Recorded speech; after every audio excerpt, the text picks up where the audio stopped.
The episode kicks off with a flashback to 5 years ago, and we see our boy Will, who's about as magical as a rock. If rocks could mope around, that is. Let's go! In true NPC fashion, the background characters are gossiping up a storm about his zero magical abilities. Some whisper that his magic might be so well hidden it's practically invisible, but most know the cold hard truth. Will's got nothing going on in the magic department.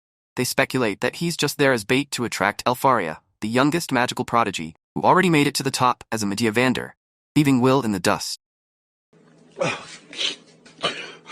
Poor Will is trudging along with the look of someone who just got his Wi-Fi cut off.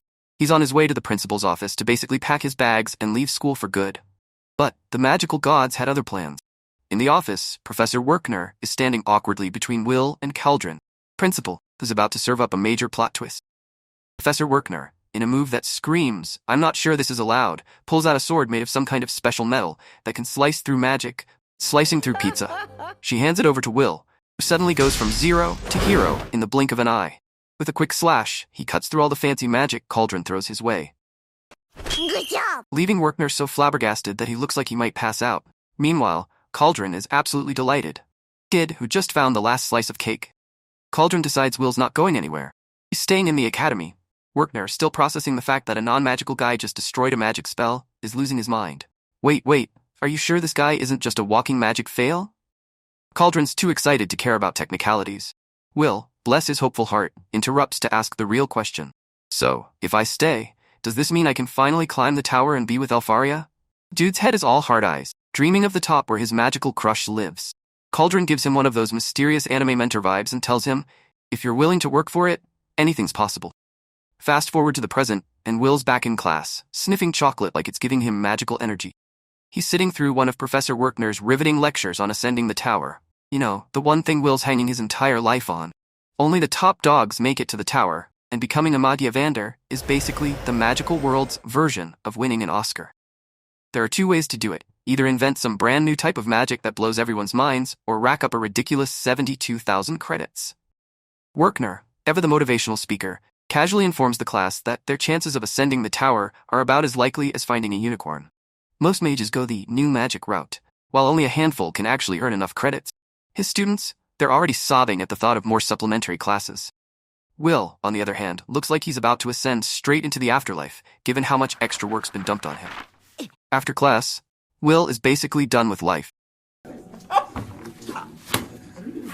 Colette, ever supportive friend, can't believe they're stuck doing even more supplementary work. She vents about how Werkner practically beat them into taking extra lessons, but Will's more focused on the fact that his magical score is still in the basement. Colette, ever the practical one, reminds him that sure, he might suck at spell work, but that doesn't mean he should give up. At least his written exams are aced, right? Their conversation takes a detour when they overhear Scion, the Academy's biggest show-off, bragging to his groupies about defeating an evil sentinel. I don't think you have the facilities for that, big man. The crowd is eating it up, treating him like he's the next magical superstar. Scion knows the truth. It's all smoke and mirrored. His achievement is about as real as renting a mansion for Instagram photos. Seeing Will stroll by is enough to set Scion off. He pushes his way through the mob, grabs Will by the collar, and demands to know how a magicless loser like him could possibly be surviving at this academy. Before things can get ugly, Colette steps in and shuts Scion down with one of her classic, "Stop bullying the weak" lines. Meanwhile, in a totally different part of the school, Edward, one of the academy's top officials, storms into the principal's office. His mission? Get Will kicked out of the academy. Cauldron, sipping her tea with zero urgency, calmly asks why on earth Edward wants to expel Will, especially when he's in his final year. Edward's all like, look, this guy's not even a mage, he's a walking anomaly who somehow defeats magic without magic. Daddy, chill. Cauldron, unbothered, pulls up Will's academic records like she's about to deliver the receipts of the century. His written scores, unrivaled. His research, mind-blowing. Edward's not impressed. Cauldron lets him test Will however he sees fit. The gauntlet has been thrown. Back to Will, who's hiding his magical sword with Colette's help. Because let's face it, carrying a sword around a magic academy is a bit of a no-no. They head to the library, where Colette can't help but wonder why Will's even bothering with extra study when his written scores are already maxed out.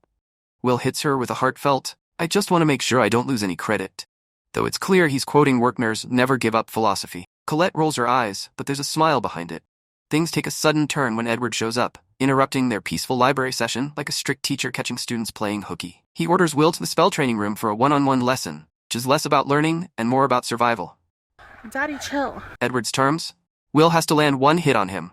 Fail, and he's out of the academy for good. Cue the tension. In the training hall, Edward isn't pulling any punches. He throws a low-level dark lightning spell at Will, which lands near his feet and makes Will question every life decision that led him to this moment. My time has come.